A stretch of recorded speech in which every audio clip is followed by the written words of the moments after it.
Hello and welcome to the United Community Channel. My name is Jack and this is your latest Manchester United news, and it's official. Ruben Amorim is the new Manchester United head coach, not manager. So we're going to discuss it, guys.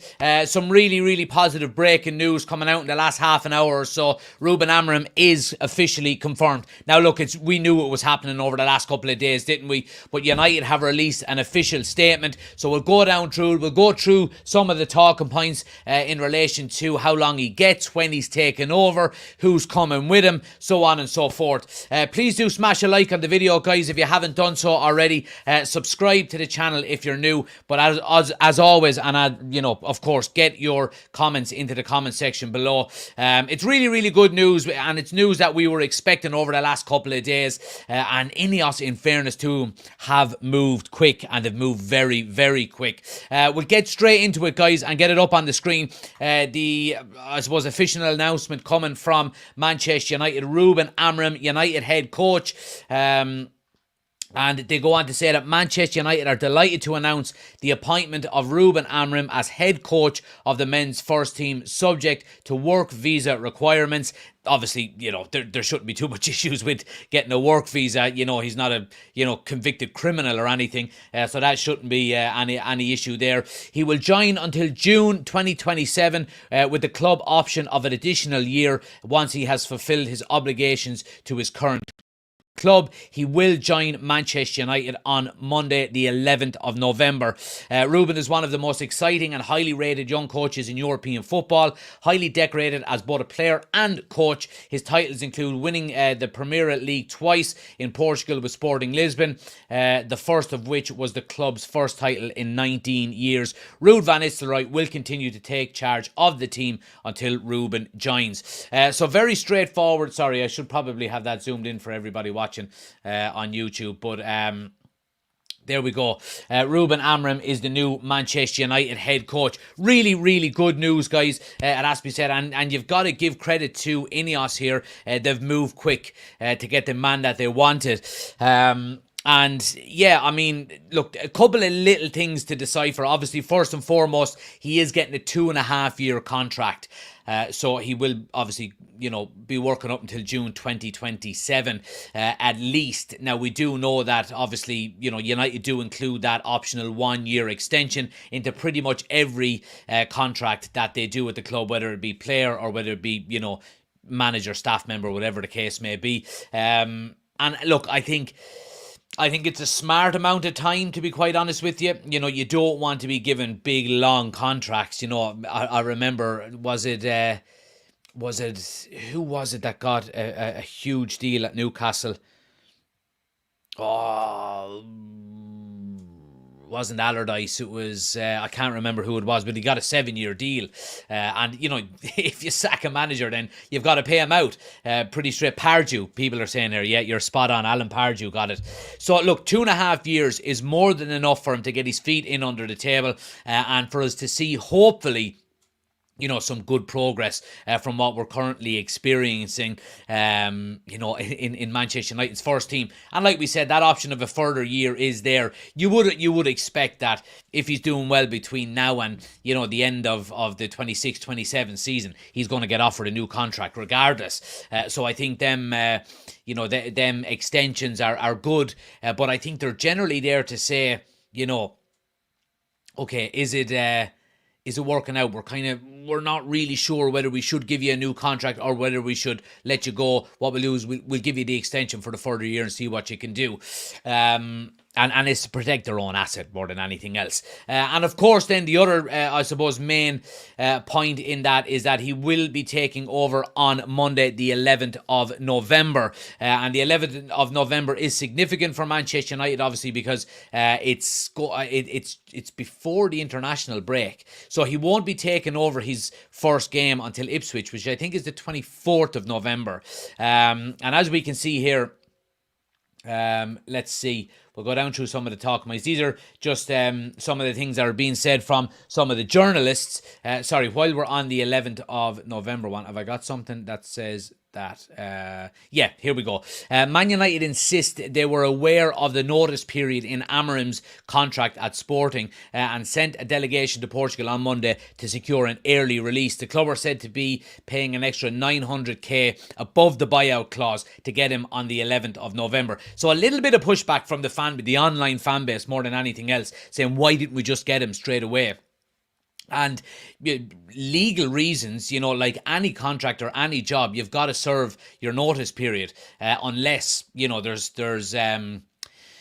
there is, compensation from the opposition team or the opposition, employer, whatever the case may be. And Sporting Lisbon were well within their rights to make him serve his 30-day period. United have paid the extra 900 grand to get him in when the international break starts. So it gives him a couple of weeks to get his feet under the desk, to work with the players that he's there, that are already there and that are not going on international duty. And I think it's a smart move out United. And I think there's a little bit of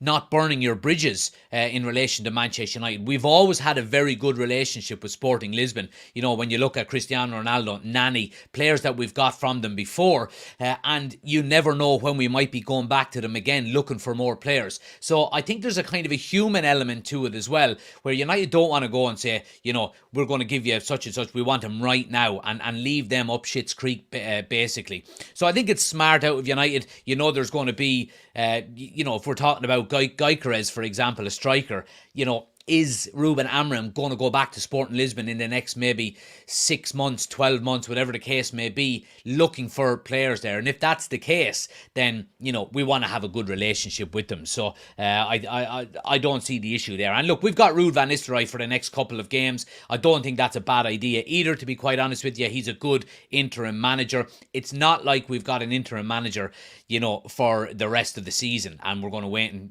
that's not the case. I'm happy enough with that. Also, guys, Chris Wheeler is saying that Ruben Amorim has been given the head coach title at Manchester United as he is a different profile from previous managers and will fit in well with the club's football structure. Now, I think more than anything else, what we're seeing here is that we're seeing a manager coming in with kind of a similar role to Erik ten Hag under Ineos, where the power is not being fully taken away in terms of transfers, but you're not getting, the overarching say on who we sign and who we don't sign. You're part of that committee in terms of Dan Ashworth, Jason Wilcox, Omar Barada, identifying players, so on and so forth. And I think that is... I think it's a smart thing to do, to be quite honest with you. We see here, Ben Jacobs has been saying Ruben Amorim does not have a recruitment veto at Manchester United. Now, that means that we obviously heard that Erik ten Hag had a veto on if he didn't want a player that was recommended by, the structure at Manchester United, the board. And Ruben Amorim will not have that. That does not mean he doesn't have any say. I think what we're most likely going to get is...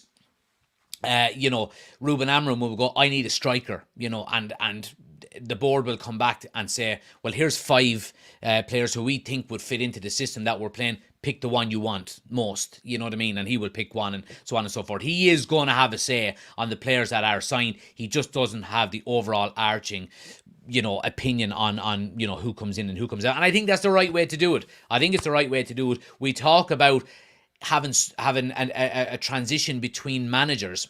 If a manager is to be sacked and a new manager to come in, I think if you've got players signed by committee and, that are recommended by the board, with the manager's input on it as well, I think it makes the transition from one manager to another a lot smoother, where you're not, having to sell 6 players and bring in 6 new players like we've seen since Ferguson left. You know what I mean? David Moyes came in, signed a couple of players. They weren't the type of players that Louis van Gaal wanted. He signed his players. Then all of a sudden, Jose Mourinho comes in and goes, I don't want any of Louis van Gaal's players. Here's the new 7 players that I want. Solskjaer done the same after Mourinho. So it's a never-ending cycle. At least now, if you're signing players based on how the club want to play and getting a manager to fit in with that way as well, then, the overall, it just smooths out the whole process of changing managers. Like, get up the booters, come on the Blues. So yeah, happy days. Happy days. And finally then as well, guys, Chris Wheeler is saying that Ruben Amorim is known to want to bring 4 coaches and a sports scientists with him from Sporting to Manchester United. It is understood that United will confirm his backroom team soon, but not today. So they're obviously, deciding on who they want or who they are going to allow him to bring with him, who are going to keep in place, Ruud van Nistelrooy, Rennie Hake, whoever the case may be. I do think it's important, and I mentioned it last night on our live, or sorry, the night before, that I do think it's important that he's allowed bring in, his close-knit circle with him. It doesn't mean he has to bring in 5-6 people with him, but his a couple of assistants, need to be there with him, because, if he's going to be bringing in his style of play into Manchester United, he's going to have his coaches next to him that are able to implement that alongside him, and maybe bring the coaches that are currently at Manchester United up to speed as well. So yeah, I do think that's important. Let's get through your comments, guys. See what everybody is saying here. D says, Ineos mean business. The man's going to transform us. And like I said, I mean, Ineos have worked very fast on this, very fast on getting the job done, and they've worked professionally, and I think that's, most important. And look, if we go back to what we've been saying before about, what we wanted to see from, a Manchester United board and new ownership, it was professionalism and speed, and we're getting that. We're getting professionalism in relation to how we're appointing players and how we're recruiting and buying players, how we're now appointing managers. It is being done the right way, and it's good to see after so long. Dylan says, feeling very good about this. The Glazers can't ruin him now. Ineos will back their man. Warren says, speed, we replace Eric Ten Hag is impressive. I've almost written off the season, so happy to give him time to get his play style in place ahead of next season, but we would love to see some consistency and goals. Warren, do not write this season off. There's a lot to play for still this season. We're in the Carabao Cup. We're in the FA Cup. You know what I mean? We're in the Europa League. And, let's look at the league table in terms of top 4. Now, I'm saying top 4, is going to be very, very difficult. Very difficult. But I would not be writing it off. I'd say let's go on a run and see what happens. Aston Villa are 18 points at the moment, and we're 11 points. So we're 7 points off. We're going to have to put a very good run together, but there's still an awful lot to play for this season, so don't write it off.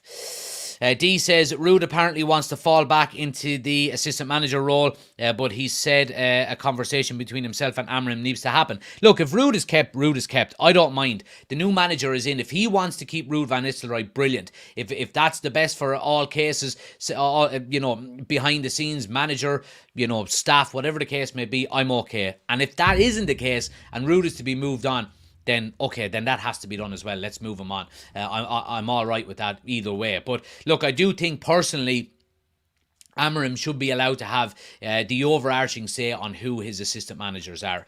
Jock is in. He says, I'm excited. My United passion had been low. The results, the play, the subs were just too much. Fresh start, I think, is good. Could really bring this club back to its standards. Let's hope so. D says, I don't like the fact that he's coming in whilst most of his players that he needs to work with are away, but I'll give him time to get to know Carrington, the staff. Well, look, what you have to think about this as well, D, is that not an awful lot of our players are on international duty when you look at it. Marcus Rashford doesn't go play for England. Harry Maguire is not playing for England at the moment. Well, I suppose there is a few, isn't there, when I think about Onana goes, Dalot goes, De Ligt goes, Martinez goes. Yeah, I'm sorry, I'm wrong. There is a few, you're right. But look, bringing in a manager at the international break when you've got 2 weeks to prep and to prepare is always the best case scenario, regardless of how many players are gone on international duty. Because, if you bring him in today, he's got a game in 2 days' time. You know what I mean? So, that little bit of leeway is always, a positive in my eyes. Ben says he's not starting until mid next month. Is that still true? The 11th of November he will start, Ben. So we will Ruud van Nistelrooy up until the international break, and he will come in then on the 11th of November with his first game against Ipswich 2 weeks later, I think, or less than 2 weeks later. What's the story with Rene Hake? Don't know yet. We'll find that out in the coming days, I would presume. And he says, can we keep Amorim away from Shaw? Yeah, well, look, a lot of people saying that Shaw's time is up. And I think they're probably right, to be quite honest with you. Let's see what people are saying over on TikTok. What did he win at Sporting Lisbon? People are asking. He won 2 leagues, 2 cups. He won their first league title in 19 years for Sporting in his first season there. He didn't win it the following season, and then he won it then last season as well for the second time. And he won a couple of cups there. So he's got him in the Champions League. He's got him playing well. I think they knocked Arsenal out last year, didn't they? He's got the pedigree to be Manchester United manager. BMAC says, won't win a thing. The wish version of Jose Mourinho. Yeah, all right. Typical, absolute fucking brains to burn opposition fans. Yeah, I swear to God. If some of you had brains, you'd be dangerous.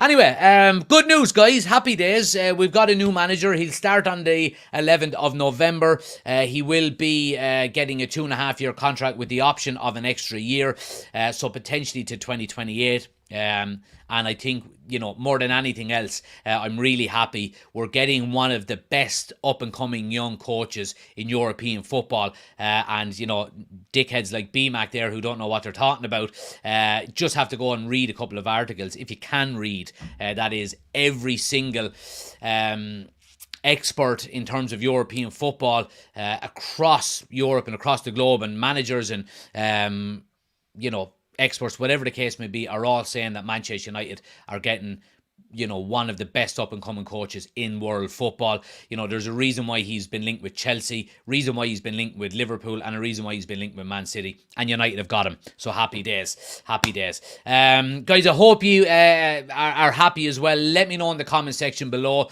if you are as well. We will be back tonight, guys, for members only at 9 o'clock tonight. Episode 2 of the Manchester United quiz is back for members only. So if you do want to become an official channel member, the link is in the description of the video. Become an official channel member. Episode 2 is the 90s, so all questions to do with Manchester United during 1990 and 1999. I hope you're looking forward to it. I just have the last few questions to do, working on it at the moment, and we'll see you at 9 o'clock tonight. Thanks for watching, guys. Smash a like on the video, hit subscribe if you're new to the channel, and I'll chat to you later. Take it easy.